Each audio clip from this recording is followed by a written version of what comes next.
Assalamualaikum Ustadz. Waalaikumsalam warahmatullahi wabarakatuh. Semoga Ustadz selalu dalam lindungan dan kebaikan dari Allah Subhanahu wa taala. Amin. Ketahuilah Ustadz, saya masih begitu jahil dalam beragama Islam ini. Maka perkenankan saya Ustadz untuk bertanya. Pertanyaan ini selalu mengganggu pikiran saya. Yang pertama, dalam Al-Quran banyak Allah berfirman menanyakan tingkah laku manusia yang menyimpang dari jalan kebenaran. Salah satu contoh surat Ali Imran ayat 70 dan 71.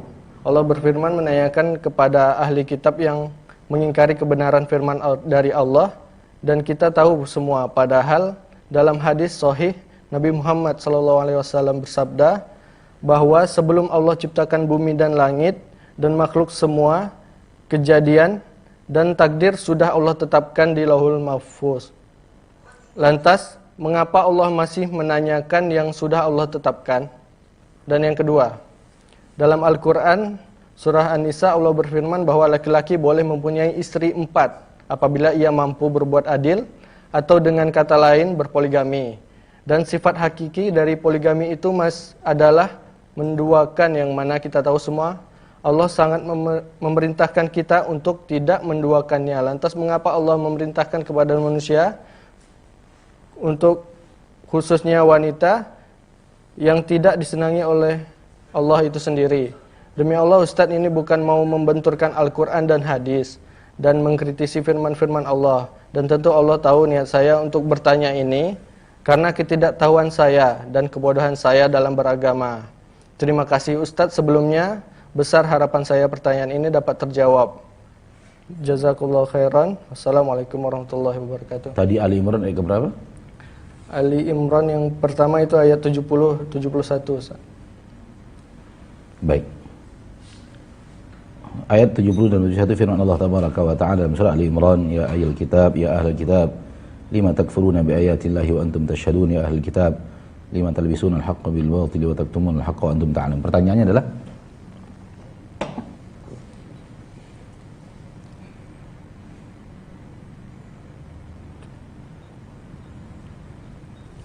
mengapa Allah masih menanyakan yang sudah ditetapkannya? Baik.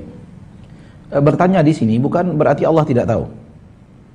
Bukan berarti Allah tidak tahu, akan tetapi pertanyaan yang di dalamnya ada taubih, menghinakan orang yang ditanya.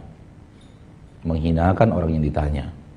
Di mana Allah tabaraka wa taala bertanya dalam bentuk pertanyaan, ya ahlul kitab, lima takfuruna bi ayatillahi wa antum tashhadun. Kenapa kalian masih ingkar kepada ayat Allah sementara kalian menyaksikan, mengetahui kebenaran? Allah bertanya kepada ahli kitab, ya ahli kitab, lima talbisuna haqqa bil batil wa taktumunal haqqa wa antum ta'lamun. Kenapa masih mencampur aduk antara hak dan batil dan kalian sembunyikan kebenaran padahal kalian adalah orang yang tahu? Ini bukanlah pertanyaan yang dalam makna bahwa Allah tidak tahu untuk kemudian bertanya, bukan. Akan tetapi taubih, penghinaan kepada orang yang tahu tapi masih berbuat hal yang tidak benar. Ya, jadi ini bukanlah pertanyaan dalam arti bahwa Allah tidak tahu lalu bertanya. Adapun pertanyaan kedua tentang poligami, maka Allah tabaraka wa ta'ala telah menetapkan hukum. Bolehnya seorang lelaki menikah lebih daripada satu, boleh dua, boleh tiga, boleh empat. Dan ini tidak bertabrakan dengan Allah yang tidak mau diduakan. Sangat tidak bertabrakan sama sekali. Ya, seperti yang Anda katakan tadi bahwa ini bukan inti menabrakkan, tidak ada tabrakan apapun. Bahwa untuk ilah, tidak ada ilah selain Allah. Untuk seorang laki-laki Allah memberikan kemampuan dan memberikan izin untuk memiliki istri lebih daripada satu. Boleh dua, boleh tiga, boleh empat. Sebagian Nabi diberikan lebih daripada itu. Ya. Dan itu karena Allah tahu kemampuan laki-laki. Dan karena wanita tidak boleh memiliki, tidak mungkin memiliki lebih daripada satu orang suami, maka wanita dilarang untuk memiliki lebih daripada satu orang suami dalam satu waktu. Karena memang kondisinya tidak memungkinkan untuk itu. Maka ini adalah keadilan ilahi karena Allah menciptakan kita. Jadi bukan berarti kenapa Allah izinkan sesuatu yang Allah tidak mau Allah lakukan itu, orang melakukan itu kepadanya. Ini cara berpikir kita yang harus dirubah. Cara berpikir kita yang harus dirubah. Allah mengizinkan kepada kaum laki-laki karena Allah tahu hikmah yang besar di balik semua itu. Jumlah perempuan banyak di permukaan bumi dibanding jumlah laki-laki. Laki-laki yang kemudian terbunuh di medan perang jumlahnya ratusan. sementara wanita tidak hadir di medan perang sehingga tidak banyak wafat secara mendadak. Kemudian yang lahir dari kaum wanita lebih banyak daripada yang lahir daripada kaum laki-laki. Sehingga hikmah menuntut adanya orang-orang yang mengayomi lebih daripada satu wanita.